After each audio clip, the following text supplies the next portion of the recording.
babies. Here we go. You're like, it's cold. Charlie Wright is a fish tech with the Klamath tribes. Right now, she's releasing hatchery salmon into southern Oregon's upper Klamath Basin. How pretty green they turn here. It's the end of 2023, and these fish are the very beginning of what could be the first run of spring Chinook to survive here in more than a century. That's because since the early 1900s, salmon were blocked by dams from reaching these waters. But as we've talked about on this pod before, the country's largest dam removal project took down 4 dams in 2023 and 2024, reopening the basin to salmon. And now that they're out, Wright is back at the creek once again. There's no salmon up here yet, so her family's fishing for rainbow trout. Oh man, I don't know if you can get that one. Can you see it? No? The fish that we released, some of them did make it all the way to the ocean. And that'd be crazy to see that some of them come back in the next few years. That would be, I don't know, I could just burst with joy for that. Even with the 4 dams out, the path to this tributary is a tricky one. It runs through 2 dams, Keno and Link River Dam, that weren't removed and weren't built for adult salmon passage. The water stagnates here, and lake water above the dams is often toxic. If they could find their way, the creeks up here would offer great habitat for salmon near the headwaters of the Klamath River that bubble up from underground springs.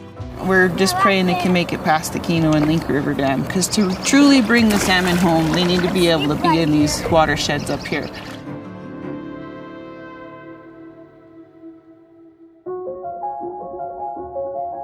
From the Gert Boyle studio, I'm Jen Chavez, and this is The Evergreen, a podcast from OPB about the place you call home. In the past, we've talked about the history behind the largest dam removal project in the United States, the long fight over water in the Klamath Basin, the process of getting the dams out, and what dam removal means to the tribes along the river. Today, we're bringing you up to date. What's on folks' minds now that the dams are out a year later? And what still needs to be done to piece this basin together again? Cassandra Profita is an editor and reporter at OPB. She's been covering the Klamath Dam Removal Project for years and joins us to talk about life after the dams. Cassandra, welcome back to The Evergreen. Thank you so much for being here. Thanks for having me. How many salmon were seen both in the Klamath River and the Klamath Lake and the streams above it before the dams were built in the early 1900s? And what are folks doing to encourage them to swim again? Okay, so if you count up all of the anadromous fish historically seen in the Klamath River, that would be fall Chinook, spring Chinook, steelhead, and coho salmon. It was more than 1 million salmonids that were swimming up this river. The Klamath was home to one of the largest salmon runs on the whole West Coast. And of course, the biggest thing that's happened to rebuild these fish was the removal of 4 dams on the river over the last 2 years. And so a huge swath of the river is now reconnected and flowing freely from southern Oregon all the way to the ocean.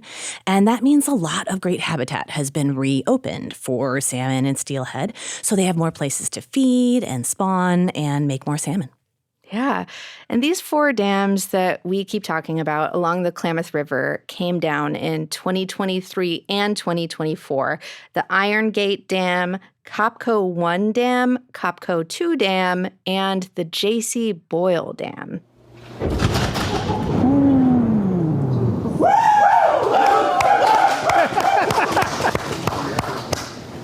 Wow. Yeah. Look at that. Here we go. You all right? That was the sound of Klamath tribal members in January of 2024 when the J.C. Boyle Dam came out. Cassandra, there are 2 dams still up. So give us the rundown. Why didn't they come out, and where are they located?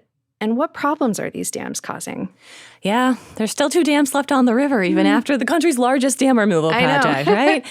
So this is Keno and Link River dams. They sit right below Upper Klamath Lake, and they're used to control and direct water from Upper Klamath Lake to farms and ranches, also to control the flows of water going down the Klamath River. Water management on the Klamath is a really big deal, and so controlling that water and deciding which way it goes is actually like a pretty big function for the remaining dams. The biggest problem that those dams are causing right now, though, is they're likely blocking the salmon that are returning to Oregon from going any higher in the Klamath watershed, which is a pretty big bummer. So there are these tributaries above Upper Klamath Lake that would really provide great habitat for salmon.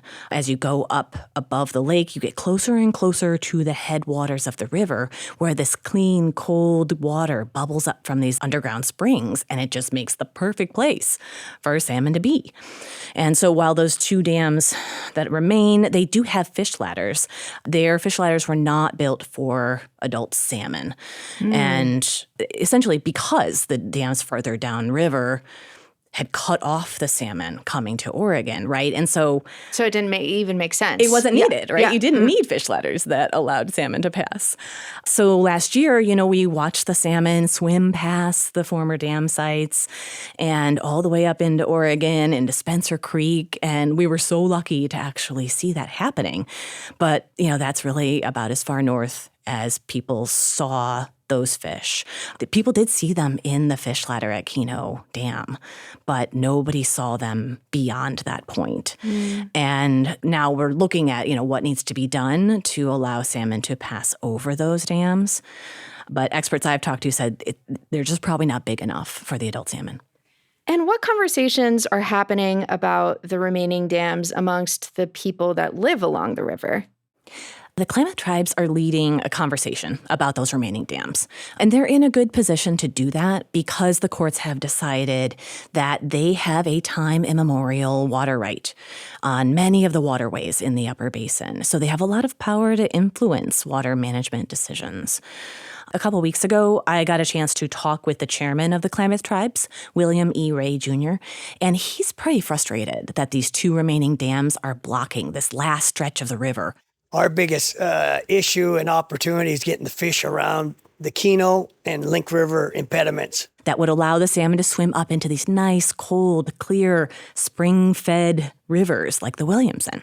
That's the goal. And we've laid that out with the Bureau of Reclamation and the Fish and Wildlife Service on December 13th when we had a visit in 2024. And so he's been agitating for federal and state agencies to do what needs to be done to get the salmon past those dams. We're not wanting to be patient anymore.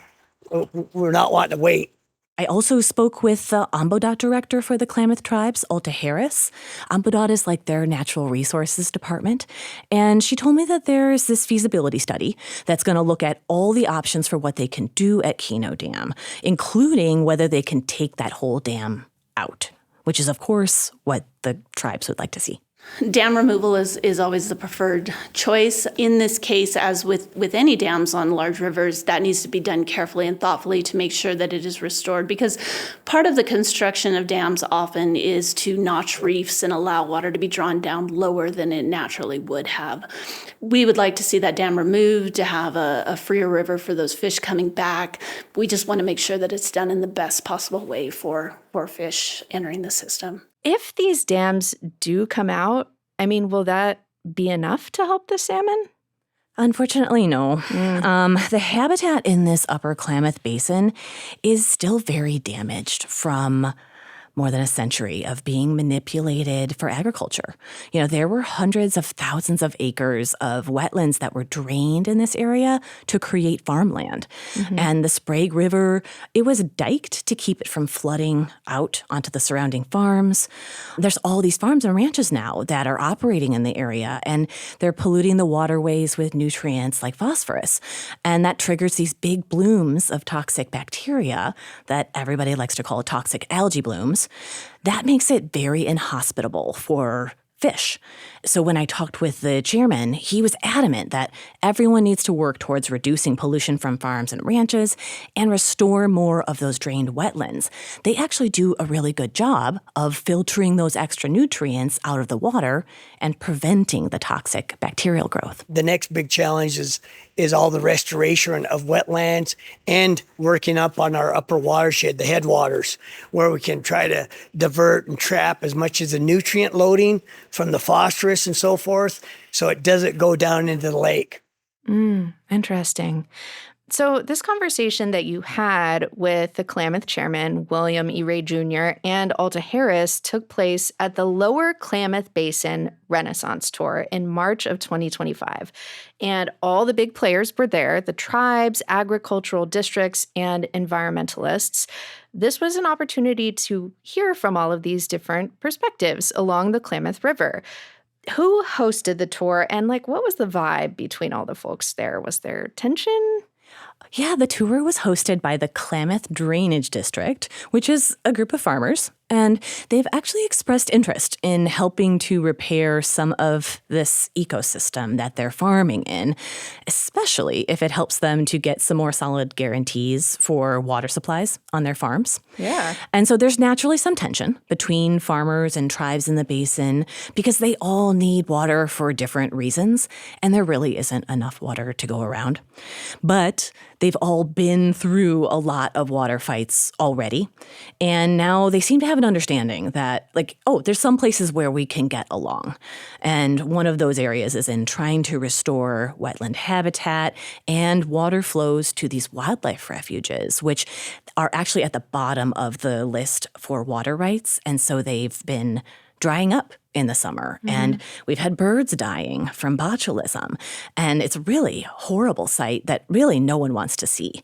And so the Klamath Drainage District hosted this tour so that everyone could learn a little bit more about what are the possible solutions here. And the director of the Klamath Drainage District, Scott White, led the tour. He talked about, how they've all been through a lot together. I think people are ready to strap their boots up and get to work in the basin again. I mean, we've gone through a handful of circumstances from, so many years of hard work building the Klamath Basin Restoration Agreement. And then it failed. And they've made it to this point where they can work together on restoration projects that will benefit everyone. How can we be helpful rather than put the boxing gloves on and try to fight it? Let's see if we can be helpful. But in return, we need to make sure that we're taken care of. Of course, there were still moments on the tour where we saw tensions that still exist. At one point, we were learning about the Fish and Wildlife Service's efforts to restore chwam and koptu. And those are two endangered species of suckerfish that depend on Upper Klamath Lake. And at one point, the Klamath chairman, he really called out the agency folks for failing to recognize this vast indigenous knowledge that the Klamath people have for those fish and their history in the Klamath Basin. How many of us ate or fished those fish in this room? You fished them? I caught them while I was trout fishing.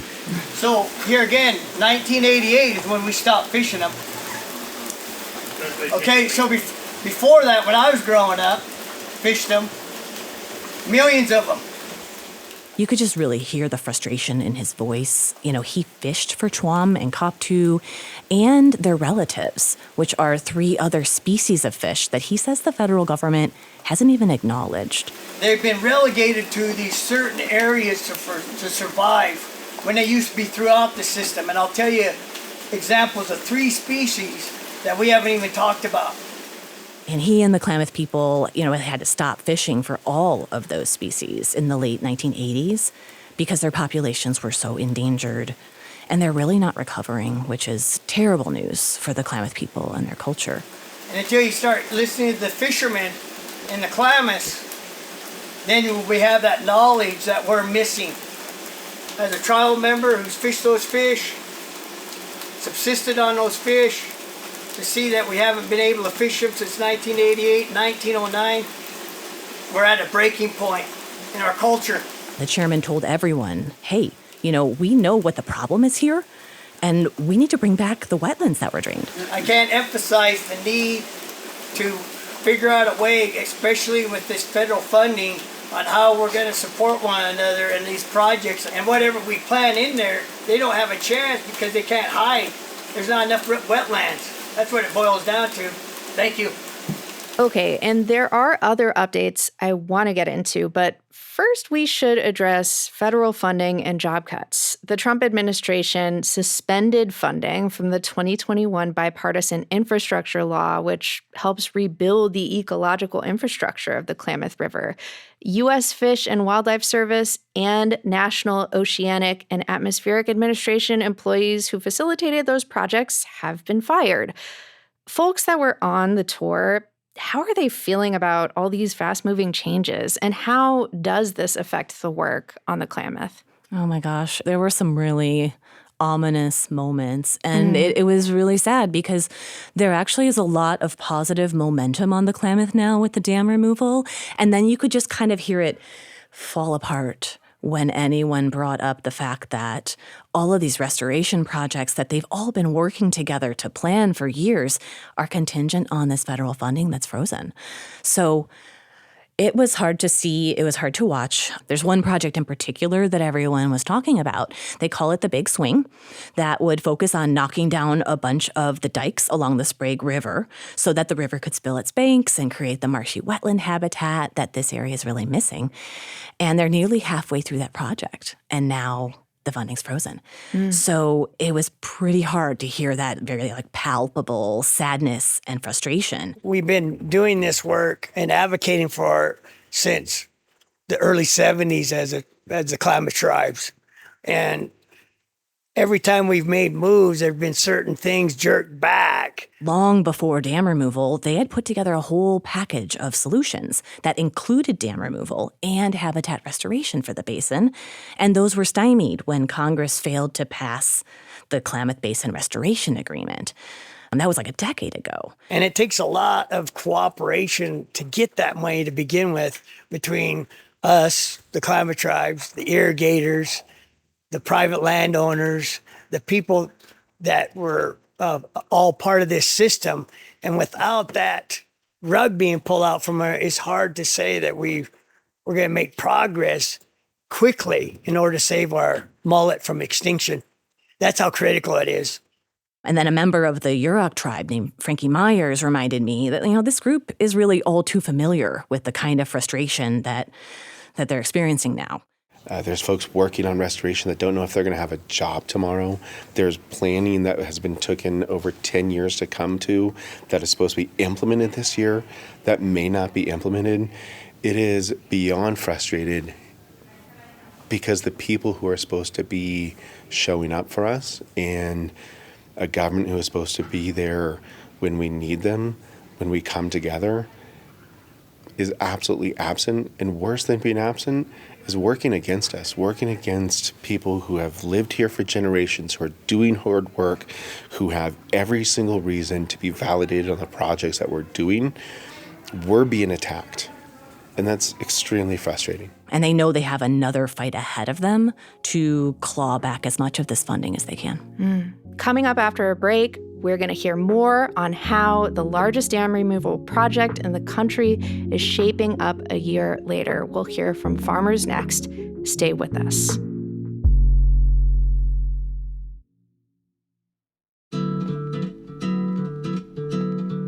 Thanks for listening to The Evergreen, our podcast from OPB about the place you call home. If you like what you hear, subscribe to us on your favorite podcast app, and we'll brighten your Monday morning a little bit with something new and fascinating to listen to each week. You can also follow OPB on Instagram at OPB Photo, or follow me directly at Jen Chavez OPB. That's Jen with 2 N's, and I will keep you posted on what Team Evergreen is up to. And remember, this episode about life after the Klamath Dam removal and all the great OPB reporting and storytelling you hear on this show is made possible by the support of many thousands of wonderful OPB members. That is the beauty of public media, my friends. Support our journalism by becoming an OPB sustaining member today at opb.org/pod. And now, back to the show.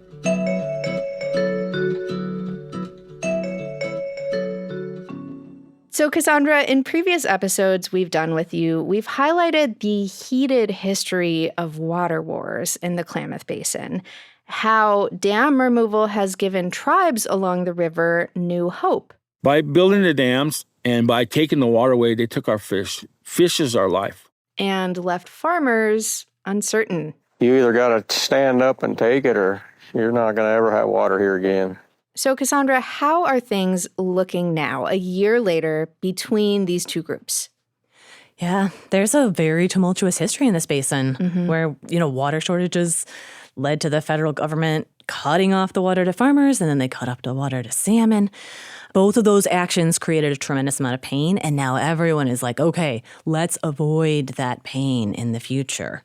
Now, a lot more people are understanding that salmon restoration is a win-win for everyone. And so we followed some farmers down to the homeland of the Karuk tribe because they wanted to learn more about what the salmon need to survive. They want to be part of a solution here, and so they went down to learn. And one of the farmers we met there, Scotty Fenters, was very clear that now he sees salmon restoration as his ticket to a more reliable water supply and a more stable future for himself and his family. I view the salmon downriver, especially for the tribes, in no different than my own crops. They're trying to catch their fish. It's part of their heritage. I want them to succeed as best as possible because their success is my success. If we can get the salmon to come back, maybe we can get a little bit of water security again, which would go a really long way. Scott White talked about, this is a big deal for farmers. What does it mean to have salmon up here? How can we prepare for this? Going down there, seeing the salmon, I think you just start connecting dots, right? Okay, these fish may be back up here in 3 years. We want to make sure that they're giving them a good fighting chance to go spawn and make more salmon. If the fish win, we all win. And so now, we see a lot more cooperation among the farmers and tribes happening that, now that the dams are out and farmers have kind of seen the dark side of what this fight looks like, and they want to get to a happier place where salmon are healthy and they don't need to take so much water from the farmers. And so I know these farmers are also planning on adding wetlands to their properties. So tell me how that changes things. Yeah, the wetland projects are really cool. They're called walking wetlands sometimes. It depends. You can put a permanent wetland on your farm, right, and just give up that land forever. There's also these temporary wetlands where you would say, okay, for the next 2 years, these fields are going to be wetlands. And then they're going to move to those fields. And you get these wetland benefits for the 2 years that you have a wetland. And water is actually really good at killing weeds. So once you've done that, the farmers can then take that land and farm organically without weed killers. And so the farmers are actually pretty happy, the ones that have done these wetlands. There are farmers who have done permanent wetlands as well. And the benefit is that then they have water on their farm, right? The ground is rehydrated. The aquifer may get a little bit of recharge. Fish and wildlife are happy. And then the farmers actually have some pretty healthy land to plant on in the future. That's cool. It's a win-win. Yeah, totally. And as you mentioned earlier, there's still this struggle with the two remaining dams. Salmon cannot pass through to the upper Klamath Lake. What comes next might be another fight to take down more dams, those last two. Do you suspect it will be another decade-long fight? I honestly cannot tell how big of a fight we're going to see here. If both dams are to come out, yes, it will be a long fight. The efforts to remove Keno Dam seem like they're moving along, and that seems more likely to happen. Keno Dam's just not quite as critical to agriculture as Link River Dam. Link River Dam is where I'd expect to see more of a fight, if we're going to see one. Certainly some Klamath tribal members want to see it out, but there's also an understanding among the leadership that removal might not be a viable option because this massive agricultural industry depends on that dam to distribute irrigation water. I'd say regardless, there is a feeling that there is a lot of work to do, and that now that those first 4 dams are out, the rest of the work can begin. We all know the pieces fit together because we all watched it fall apart. So we know it can be successful and healthy again, but we have to get it there. We have to do the work. So Cassandra, I know you've been covering this story for a really long time, and you just finished up a lovely 30-minute documentary for OPB's Oregon Field Guide about the dam removals. After all this time you've invested in this story, what do you want people to take away from it? You know, I really hope that people can see solutions in this story that were hard to get to, right? Like, solutions are hard. It took a lot of compromise to get those dams out, and it's going to take more compromise to rebuild the habitat above those dams so that it works for farmers, it works for fish, it works for tribes, it works for everyone as well as it can. You know, these farmers in the upper basin are talking about using their irrigation canals to carry water to wildlife refuges so that fish and wildlife can benefit from that water, which is a really nice gesture. And it's kind of the best we can do at this time to put back something that, I heard a really great quote on that tour, something that rhymes with what used to be there. I think it was a farmer named Carl Wenner. But we're going to use natural processes. We're going to harness those with the infrastructure that we have and harness those natural processes to recreate and make it rhyme with what used to be. You know, we're not going to undo all of this rearrangement that happened in the upper basin, especially because so many people's livelihoods now depend on the farms that exist there. But it was really encouraging for me to learn about the tribes and the farmers getting together to talk about what's possible in the future. And so I really want people to hear some hope here. Even if it's not just the easiest solution that's going to solve every problem overnight, it's a solution, and it's usually these are the kinds of solutions that we land on. They're not easy and they're not clean cut. They're kind of messy, they're kind of complicated, and of course, they're even more complicated now with federal funding frozen. Well, Cassandra, thank you so much for all your hard work covering this, and thanks so much for being with us in the studio today. Thanks for having me.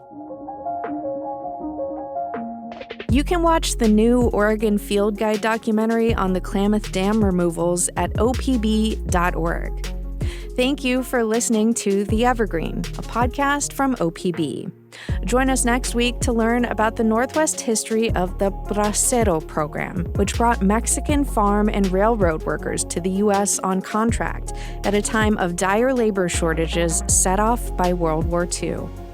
Mia Estrada produced this episode, and our technical director is Stephen Cray. Nalene Silva engineered the episode. The OPB podcast team also includes Julie Sabatier and Sage Van Wing. Cassandra Profita, Stephanie Gordon, and Todd Sonfleeth did the interviews you heard. We used a sound bite from CNN of a farmer protesting in 2001. The music in this episode is from Audio Network. If you have a question for us, please reach out. Email us at theevergreen@opb.org. I'm Jen Chavez. Catch you later.